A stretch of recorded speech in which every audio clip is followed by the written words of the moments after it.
Hello students, स्वागत है आपका मनोविज्ञान की इस क्लास में। रिसर्च मेथड हम पढ़ रहे थे, जिसमें से हम इंट्रोस्पेक्शन मेथड, ऑब्जर्वेशन मेथड और सर्वे मेथड पढ़ चुके हैं। आज हम पढ़ेंगे case study method.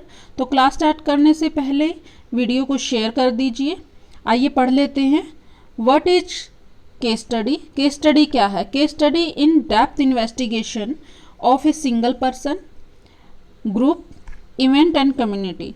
Case study का नाम सुनते ही क्या होता है? ऐसे लगता है जैसे कि किसी एक व्यक्ति का ही हमें केस स्टडी करना है, लेकिन हम इस मेथड के अंतर्गत ग्रुप में भी किसी ग्रुप का, इवेंट्स का, जैसे कि मान लीजिए वो बहुत बड़ी घटना घटी है, भोपाल त्रासदी हो गई थी, गैस की जो लीकेज हो गई थी, तो बहुत बड़ी एक घटना घट गई थी, उसके बारे में हम किसी समुदाय के, किसी आदिवासी जीवन है, आदिवासी जो समुदाय हैं उन पर भी हम केस स्टडी कर सकते हैं। तो टिपिकली डाटा हम इसमें गैदर्ड करते हैं, इकट्ठा करते हैं, और इसे अलग अलग स्रोतों से, अलग अलग सोर्सेज से हम डाटा इकट्ठा कर सकते हैं। इसके लिए हम अलग अलग मेथड लगा सकते हैं, जिसमें ऑब्जर्वेशन मेथड, इंटरव्यू मेथड, हम ऑब्जर्व कर सकते हैं, हम इंटरव्यूज़ ले सकते हैं रिलेटेड व्यक्तियों से, और हम क्वेश्चनर भी लगा सकते हैं, हम क्लाइंट्स को क्वेश्चनर भी करने के लिए दे सकते हैं। ठीक है, तो इस तरह से हम डाटा इकट्ठा कर सकते हैं। नेक्स्ट है मेन पॉइंट। केस स्टडी ज़्यादातर जो क्लिनिकल एरिया है उसमें यूज़ किया जाता है। ठीक है, आमतौर पर इसे यूज़ नहीं किया जाता, और ये एक तरह से आप इसकी डीमेरिट्स भी लगा सकते हो। मनोविज्ञान में केस स्टडी अक्सर किसी व्यक्ति विशेष तक ही सीमित है, उसका अध्ययन करने के लिए सीमित है। मनोविज्ञान में ग्रुप में या समुदाय पे ज़्यादातर इसका यूज़ नहीं किया जाता है। केस स्टडी एक शोध पत्ती, ये तो हम पढ़ ही रहे हैं कि केस स्टडी रिसर्च मेथड है, लेकिन इसे डाटा संग्रह और विश्लेषण की भी एक विधि माना जाता है।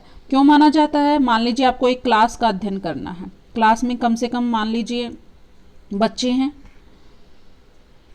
क्लास में बच्चे हैं, कितने हैं? कम से कम 20 बच्चे हैं। आपने हर एक बच्चे पर आपको ये क्लास पे ये देखना है कि इसी क्लास में बच्चे फेल क्यों हो रहे हैं।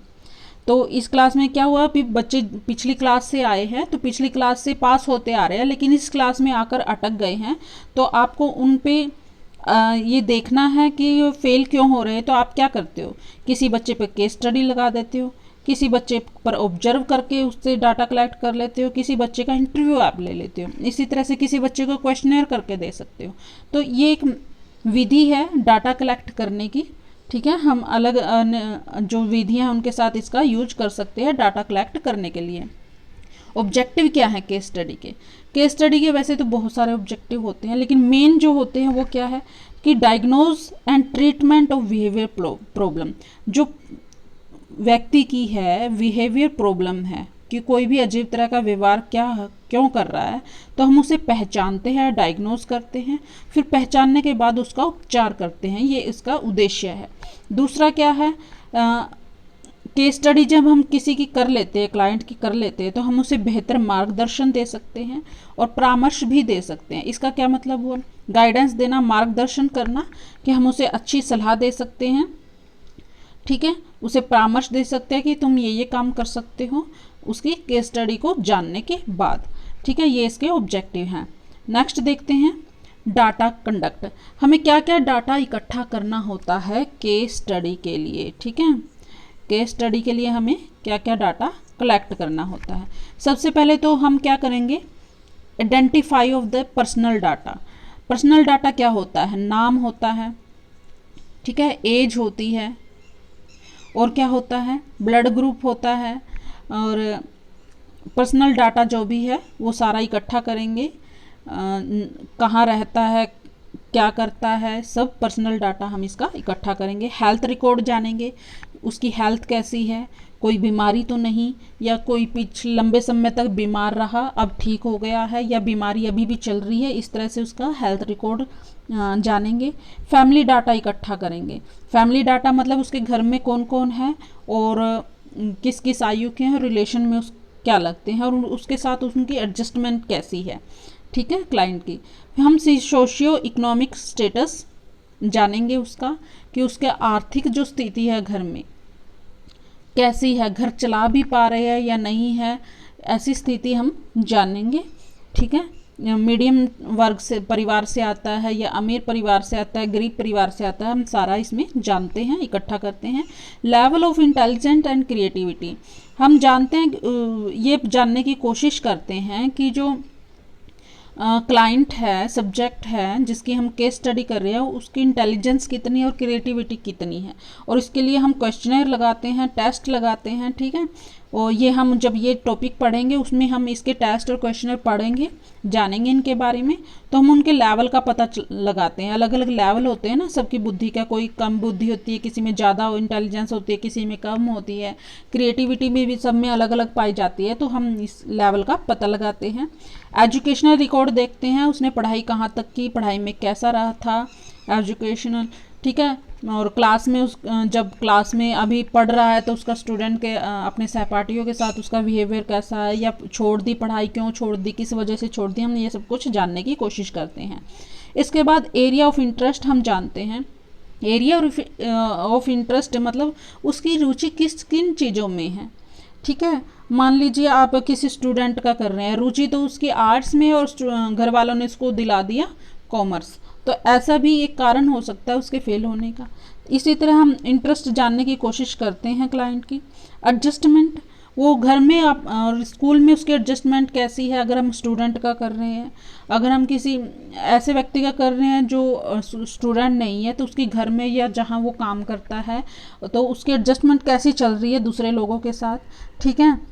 पर्सनालिटी ट्रेट्स क्या क्या हैं, पर्सनालिटी का जब हम चैप्टर पढ़ेंगे उसमें हम जानेंगे ट्रेट्स क्या क्या होते हैं, तो हम वहाँ पे टेस्ट लगा करके उसके पर्सनालिटी ट्रेट्स हैं वो जानते हैं, उनके बारे में डाटा इकट्ठा करते हैं। तो हमें ये सारा डाटा इकट्ठा करना होता है केस स्टडी के लिए, ठीक है। अब केस स्टडी के जो मेरिट्स हैं वो क्या क्या हैं हम जान लेते हैं। In this method of behaviour study the scope and range of study is quite wide and comprehensive.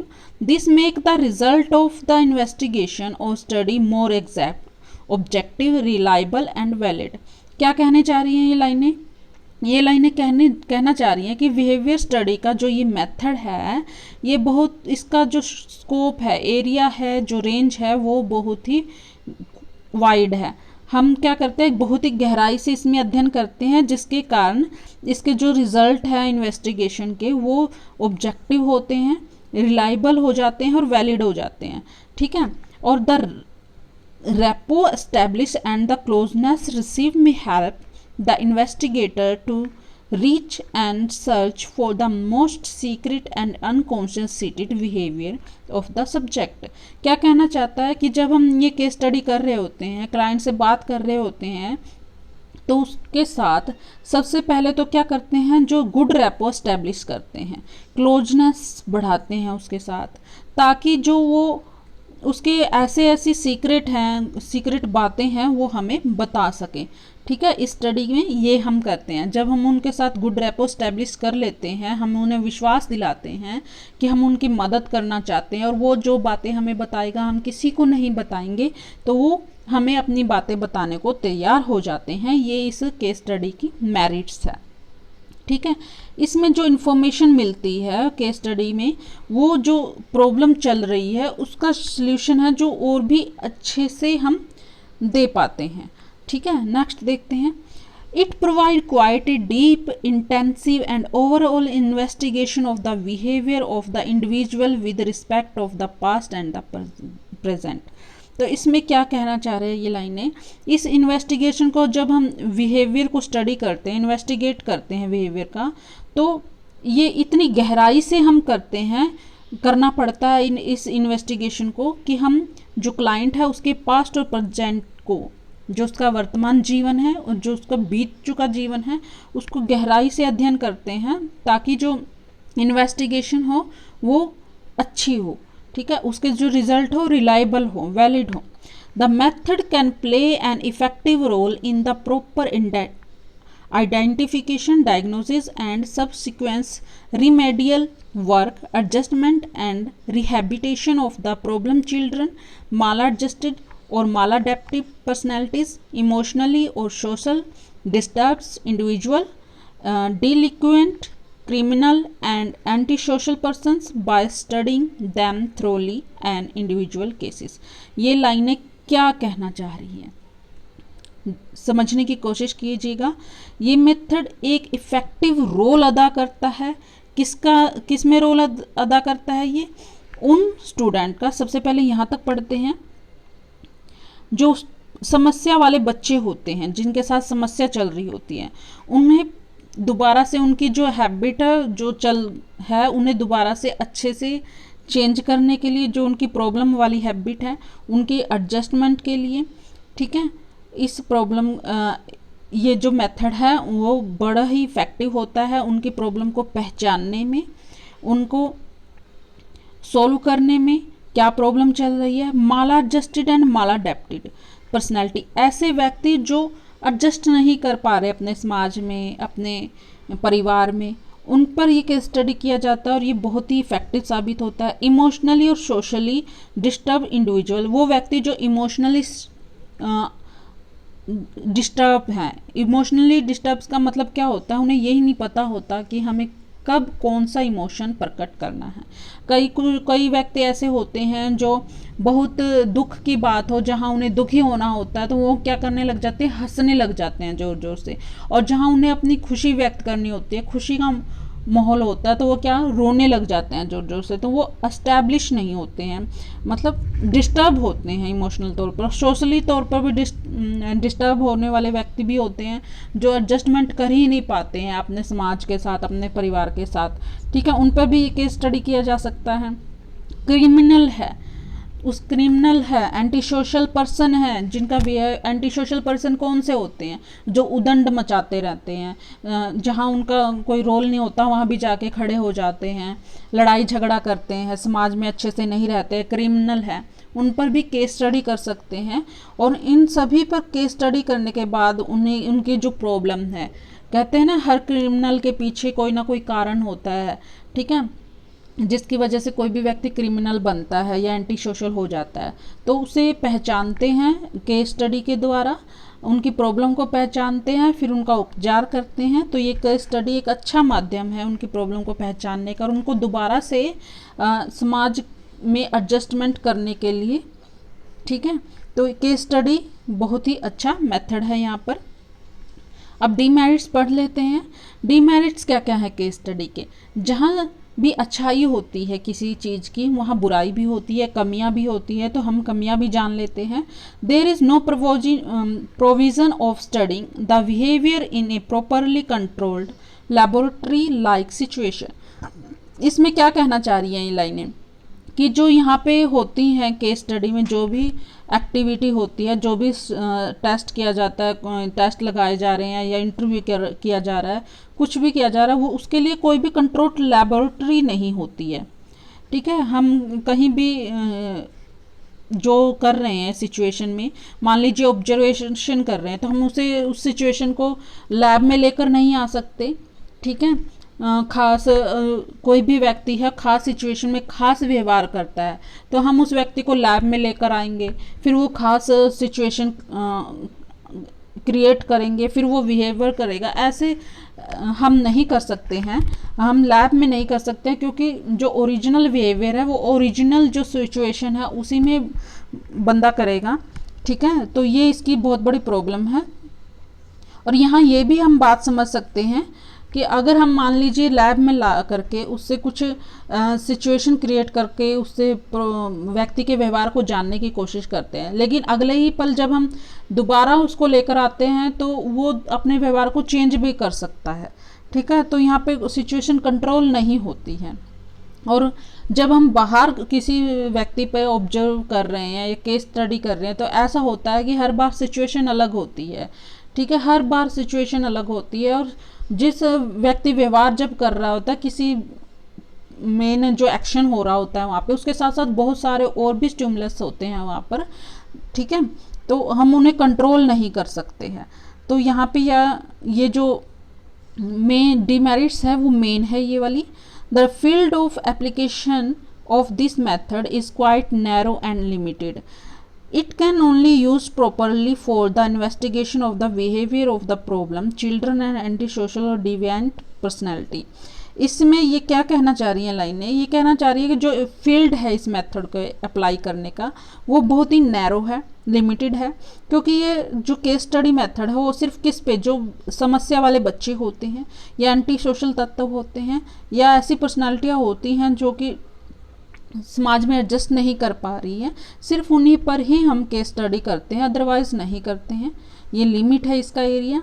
अभी the case study work is quite a technical and professional work. ये केस स्टडी है, जो ये काम है ये एक टेक्निकल और प्रोफेशनल काम है और इसे करने के लिए ट्रेन टीचर और प्रोफेशनल की ज़रूरत पड़ती है।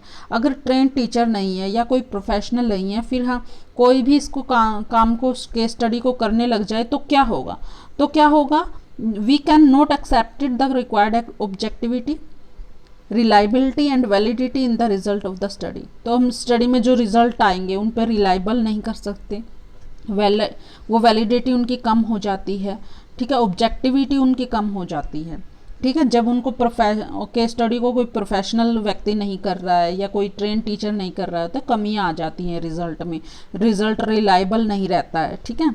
There is a need of collecting so much of the information regarding a case for a number of person or sources.